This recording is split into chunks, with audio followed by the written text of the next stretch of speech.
샬롬 반갑습니다. 김바울 목사입니다.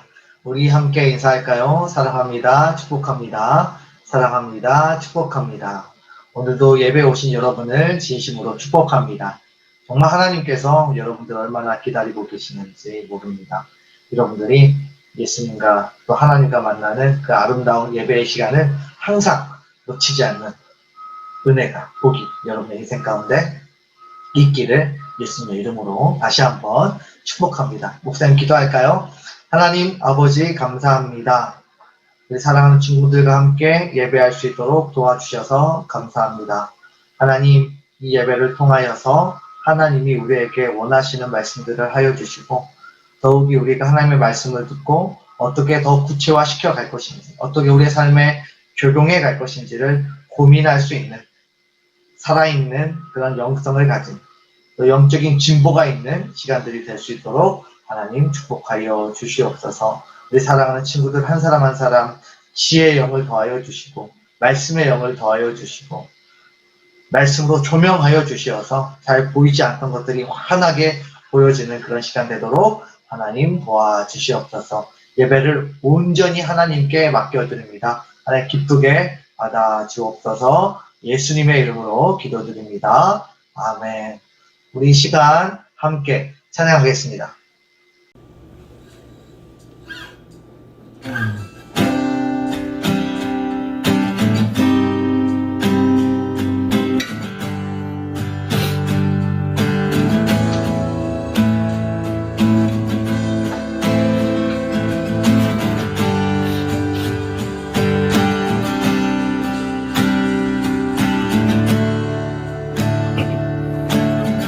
내 앞에 주어진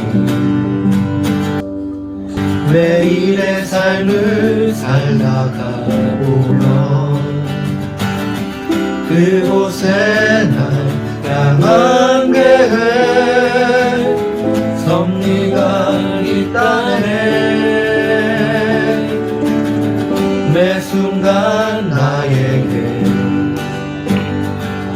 요구하시는 작은 이름들 그곳에 날 향한 계획 섭리가 있다네.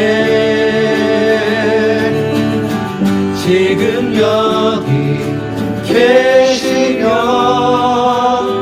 말씀해 주시는 하나님 내 삶에 역사하시는 신실한 나의 하나님을 찬양해.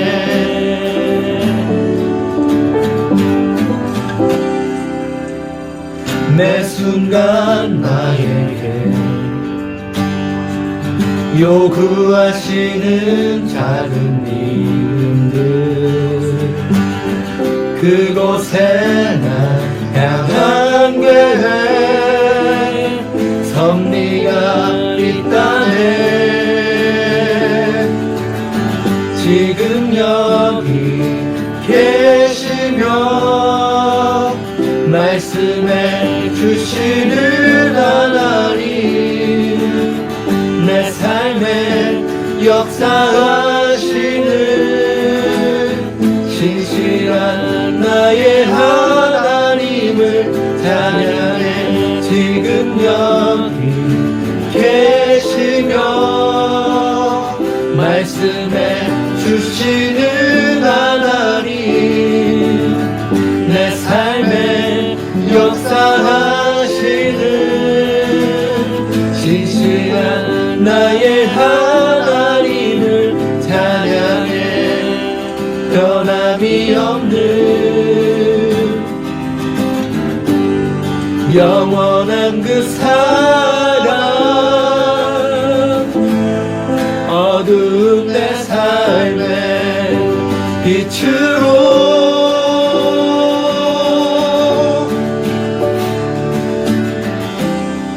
변함이 없는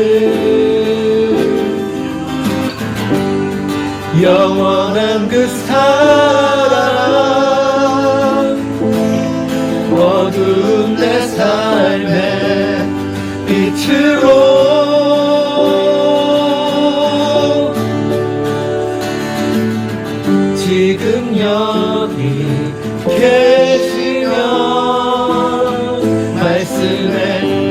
주시는 하나님 내 삶에 역사하시는 신실한 나의 하나님을 찬양해 지금 여기 계시며 말씀해 주시는 하나님 내 삶에 역사하시는 신실한 나의 하나님을 찬양해 신실한 나의 하나님을 찬양해 신실한 나의 하나님을 찬양해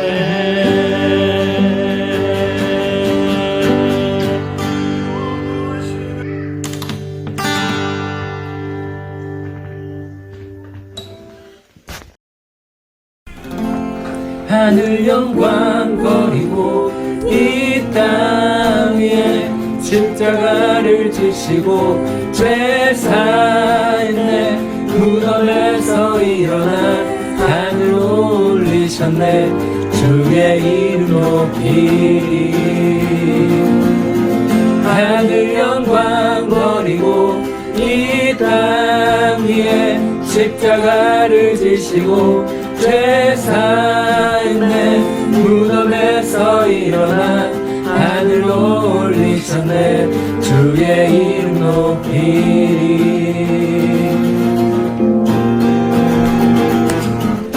주의 이름 높이며 주를 찬양하나이다 나를 구하러 오신 주를 기뻐하나이다 주의 이름 높이며 주를 찬양하나이다 나를 구하러 오신 주를 기뻐하나이다 하늘 영광 버리고 이 땅 위에 십자가를 지시고 죄 사했네 무덤에서 일어나 하늘 올리셨네 주의 이름 높이리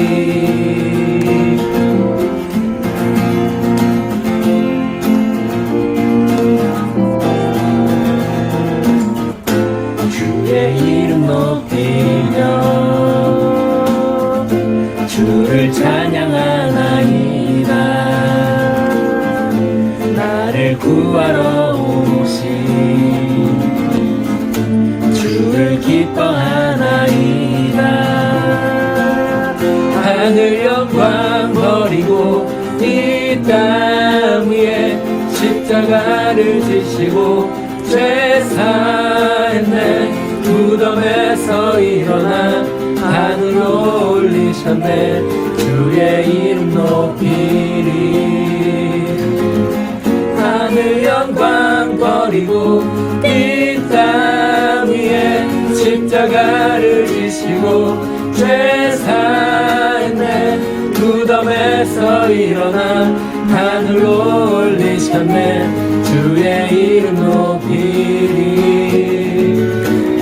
하늘 영광 버리고 이 땅 위에 십자가를 지시고 죄 사했네 무덤에서 일어나 하늘 올리셨네 주의 이름 높이리 하늘 영광 버리고 이 땅 위에 십자가를 지시고 죄 사했네 무덤에서 일어나 하늘 올리셨네 주의 이름 높이리 주의 이름 높이리 주의 이름 높이리 주의 이름 높이리 주의 이름 높이리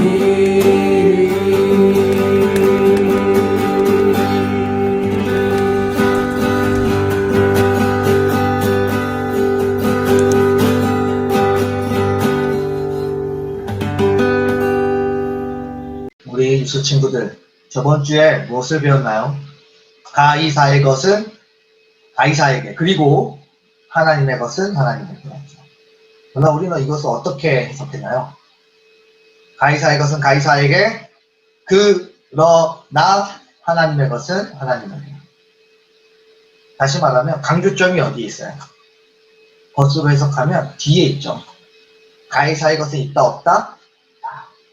더 뒤에오는 모든 것이 다 하나님의 것이다. 이것을 강조하고 있습니다. 모든 것이 하나님의 것이다 라고 이야기했을 때 거기에는 무엇이 들어갈까요? 우리의 인생, 우리의 미래, 우리의 관계, 우리의 가족, 우리의 물질, 우리의 시간, 이 모든 것들이 다 하나님의 것임을 우리는 고백하며 살아갑니다.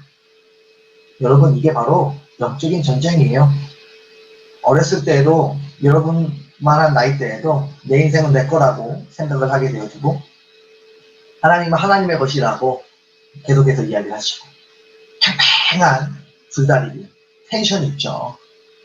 그런데 여러분 나이대로 그렇지만 어른이 되어서도 똑같아요. 아직도 내 것이라고 생각하고 아직도 내 거라고 내가 운영해 보려고 내가 계획해 보고 내가 경영해 보려고 애를 씁니다. 하나님께 내어서 맡겨드리지 않는다는 것이죠. 여러분, 이 말씀에 대해서 어떤 한 신학자가 굉장히 무섭게 이야기를 했어요. 어떤 분이냐면 사람들이 왜 자기 것을 내 거야 라고 이야기를 하면서 끝까지 놓지 못하고 살아가는가, 자신이 모든 것을 다 준비하면서 살아가야 하는가, 왜 그렇게 살아가야만 하는가 라고 물었을 때 그런 사람들은 바로 하나님이 아버지라는 고백을 하지 않기 때문이라고 이야기했어요. 예를 들어서 부모님이 안 계시면 자신이 모든 걸 챙겨야 되잖아요. 마찬가지예요. 영적으로도 하나님이 안 계시다고 생각하고 아버지라고 우리가 부르지 않고 아버지로 인정하지 않는다면 우리가 마치 고아처럼 모든 것을 내가 다 준비해야 되는 삶이죠. 그렇지만 부모님이 있으면 어때요? 아빠 용돈 주세요. 아빠 학교 태워다 주세요. 아빠 픽업하러 오세요. 아빠 축구 가야 돼요. 이러면서 여러 가지 부모님에게 요구하죠.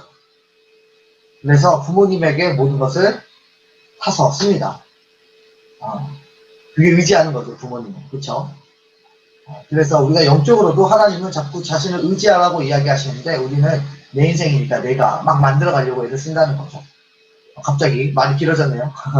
저번주에 설교를 이렇게 안 해서 그런가 봐요. 어쨌든 다시 말해서 우리의 인생의 모든 것들이 다 하나님의 것이라는 것은 평생토록 여러분들이 고민하고 싸워가야 될 부분이라는 사실입니다. 여러분의 인생을 하나님께 모두 맡김으로 말미암아 하나님께서 여러분들의 평안과 안정과 그리고 부와 명예와 세상의 명성을 여러분들에게 모두 다 허락해 주시기를, 평안을 허락해 주시기를 다시 한번 예수님의 이름으로 축복합니다. 아멘. 그래요. 오늘은 헌금에 대한 이야기가 등장하는데요. 일단 말씀 한번 보고 오겠습니다. The widow's offering. He looked up and saw rich people putting their gifts into the treasury. He also saw a poor widow putting 2 small copper coins. He said, "Truly I tell you, this poor widow has put in more than all of them, for all of them have contributed out of their abundance. But she, out of her poverty, has put in all she had to live on." 오늘 헌금에 대한 본문이 등장을 합니다. 그런데 목사님이 읽고 나서 느낀 것은 무엇이냐면 정말 이것이 예수님이 헌금을 우리에게 많이 내라고 하시는, 그렇게 교훈하시는 말씀일까? 라고 하는 것입니다. 의심이 들어요. 왠지 아닌 것 같거든요. 예수님이 째째하게 우리한테 돈 더 내, 헌금 더 내, 뭐 이렇게 이야기하실 분은 사실 아니지 않습니까? 목사님 눈에도 그래서 오늘 본문이 헌금 많이 내라는 교훈을 주시는 말씀은 아닌 것 같아요.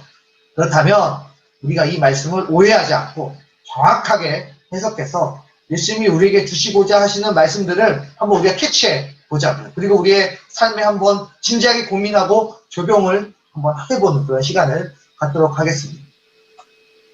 성전에 사람들이 나와서 헌금을 하게 되었습니다.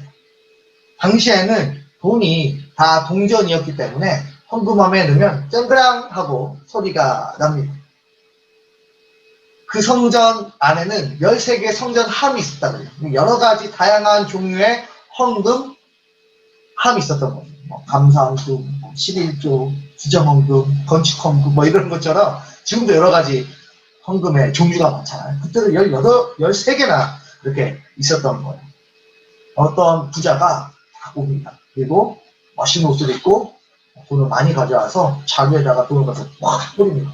그러면은 소리가 짜라라라랑 이렇게 성전에 울려 퍼지게 됩니다. 그러면은 사람들이 거기에 있다가 사실 다른 사람하고 이야기하는 것 같아도 귀는 다 성전함에 가 있거든요. 소리가 짜라랑 들으면 뭐 쟤는 뭐야? 이게 다 쳐다보는 거예요.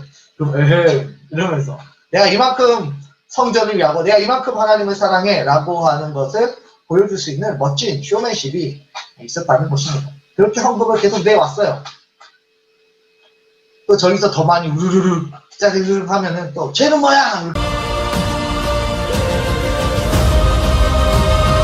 그리고 또 저기 보고 또 우쭐해지고 그런 일들이 비일비재했었죠.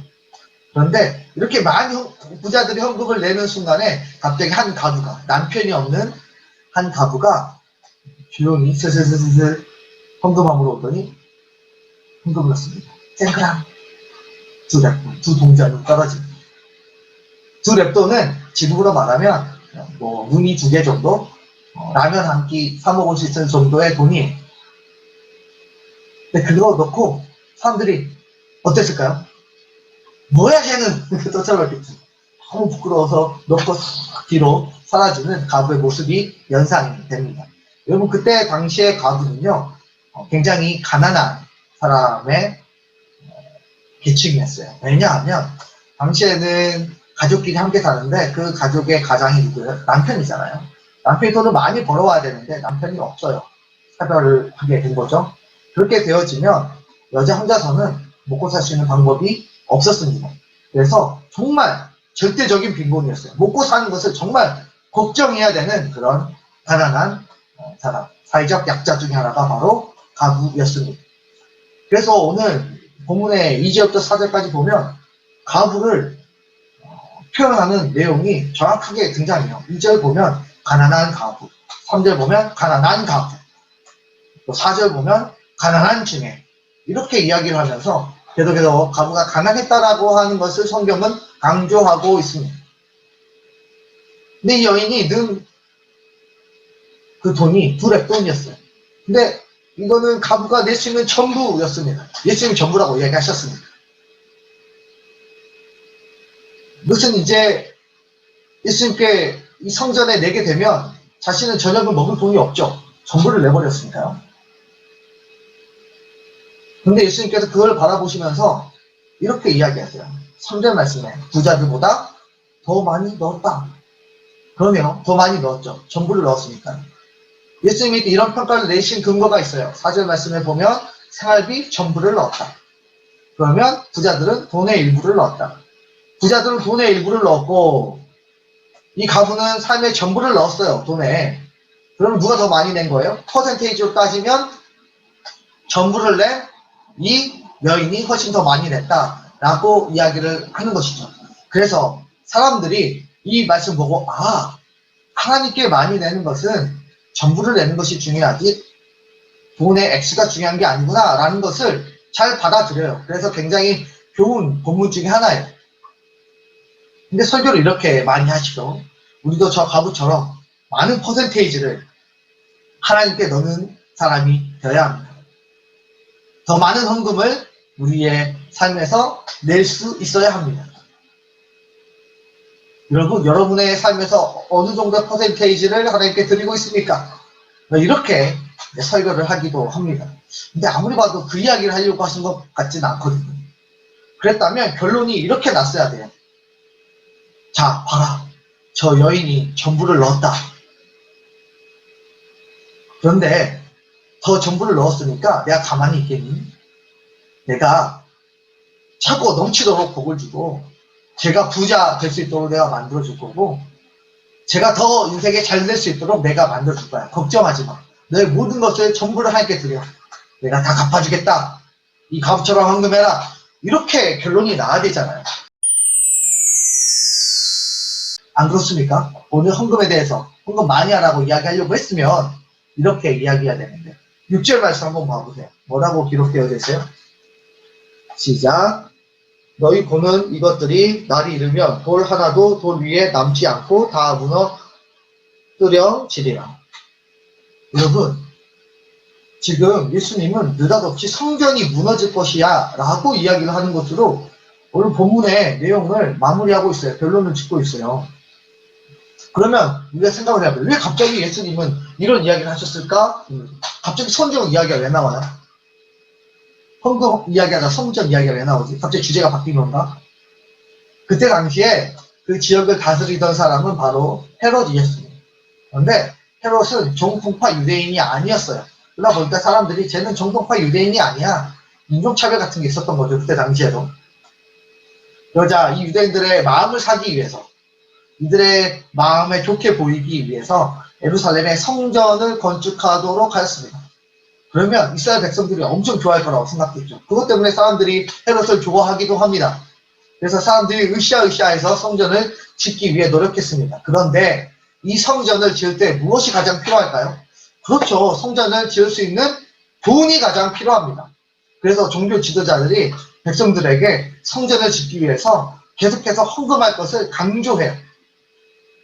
그래서 너무 강조를 하다 보니까 나중에는 성전을 짓는데 많은 헌금을 한 사람이 하나님을 가장 많이 사랑하는 것처럼 이야기를 하게 되어집니다.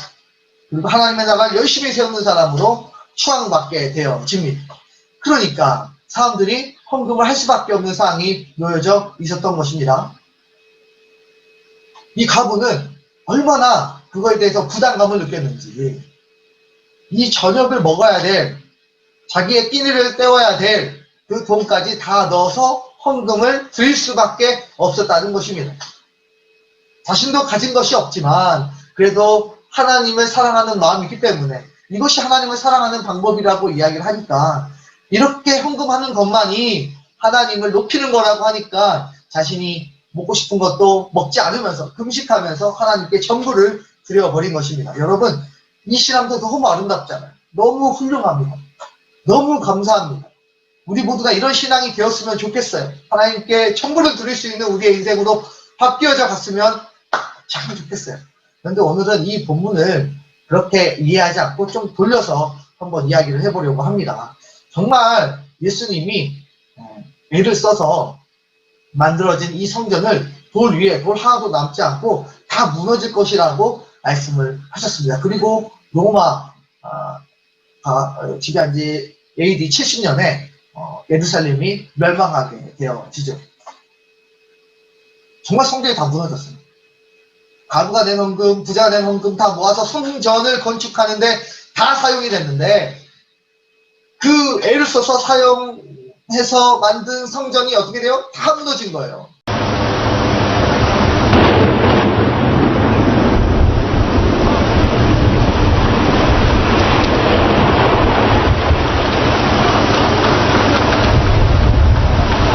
백성들 먹고 살도까지 헌금으로 빡빡 긁어서 성전을 세우는 게 맞느냐라고 하는 거예요. 그거 정말 바르게 사용되고 있니? 그래서 우리는 여기서 생각 한번 바꿔볼까요? 여러분, 헌금을 어떻게 사용되어져야 될까요? 우리가 내는 헌금들이 하나님 앞에 어떻게 쓰여질 때 하나님이 기쁘게 받아주실까요?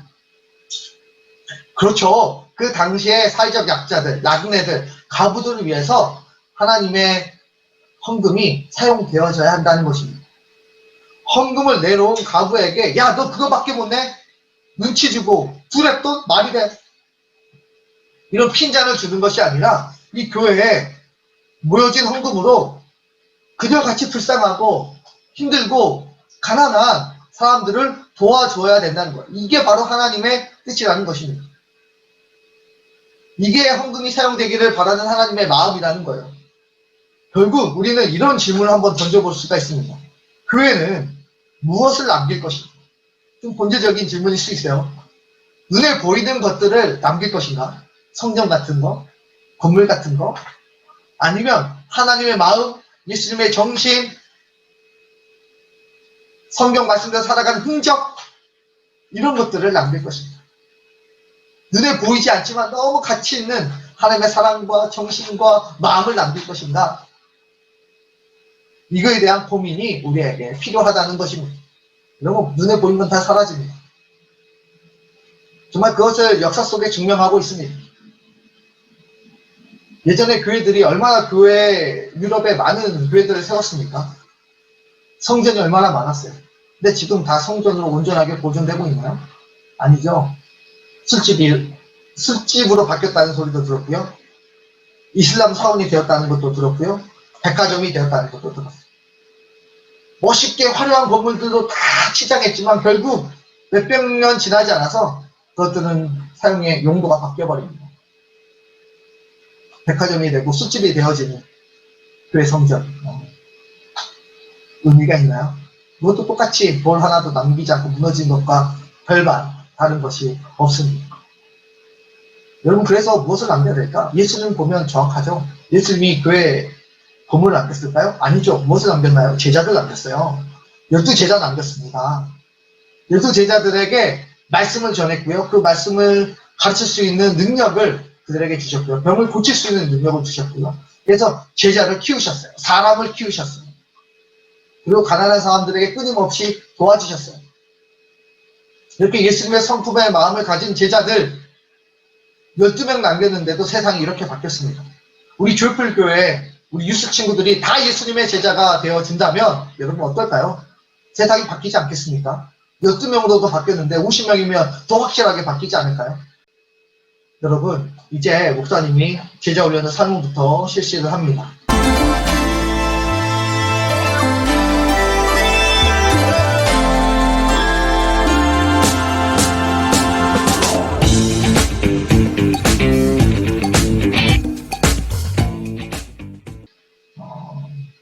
어떤 친구들은 계속 제자훈련 왜 해야 돼요? 라고 물어볼 친구들도 있어요. 근데 여러분, 예수님과 함께 밀접하게 제자를 했던 사람들도 3년 했어요. 매일 함께 먹고 자고 하면서 365일 3년 동안 예수님하고 떨어지지 않고 그 탁월하신 예수님 직접 가르쳐 주셨어요. 그래도 3년이나 걸렸습니다. 여러분, 우리 이제 얼마 안 했어요. 그것도 1년에 한 7, 8개월씩 9개월, 10개월 됐나? 9개월씩 이렇게 우리가 하게 되어지는데 벌써 한 2년, 2년 반 이렇게 하고 있네요. 여러분, 그러다 우리가 끊임없이 아직도 갈 길이 멀다는 사실들을 우리가 좀 인지하고 여러분들이 제자훈련에 적극적으로 참여해서 정말 세상을 바꿀 수 있는 하나님의 주역들로 바뀌어져 갔으면 좋겠어요. 자, 오늘은 여러분들에게 아주 어려운 주제를 던질 것입니다.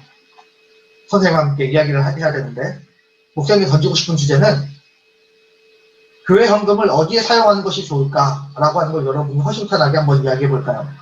그리고 어떤 곳에 사용하면 하나님의 사랑과 예수님의 정신과 그분들의 어떤 삶의 흔적이 우리에게 남길 수 있어요. 어디에 쓰냐? 더 나아가서 교회가 어디에 헌금을 쓰면 여러분 아낌없이 하나님 앞에 헌금을 드릴 수 있게 됩니다. 이 부분을 여러분들과 함께 나눠보기 원합니다.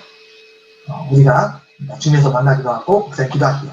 하나님 아버지 감사합니다. 오늘 두 랩돈에 대한 말씀을 듣습니다. 헌금을 많이 내라 라는 말씀이 아니라 헌금을 바른 곳에 잘 사용하라는 하나님의 말씀임을 다시 한번 기억하게 됩니다. 세상에 보이는 것에 우리가 너무 몰두하지 않고 보이지 않는 것에 하나님의 사랑과 희생과 정신에 우리가 우리의 에너지를 쏟을 수 있도록 하나님 축복하여 주시옵소서.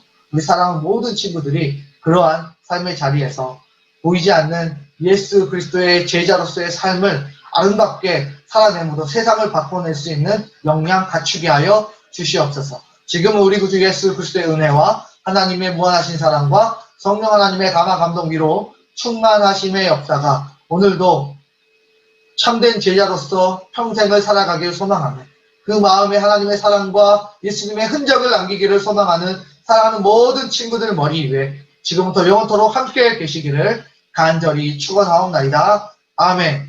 우리 이 시간 줌에서 만나도록 하겠습니다.